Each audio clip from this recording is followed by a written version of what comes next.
this is Marco, and in this video I'm going to tell you what are the rules for Jake Paul versus Mike Tyson fight. But before I begin with the video, I can offer you Shopify completely for free for your first 3 days, and then you only have to pay $1 your first month. So the rules.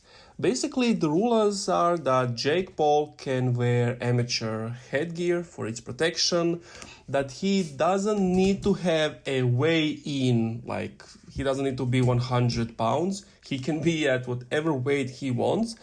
Meanwhile, Tyson needs to be at around 100, 130 pounds. I'm not super sure. Jake Paul can use like whatever enhancing drug he can. Meanwhile, Mike Tyson can't, and he will be tested for drug use. There are some speculations that those fight rules I just mentioned, that they are fake, but who knows, we'll see when the fight happens.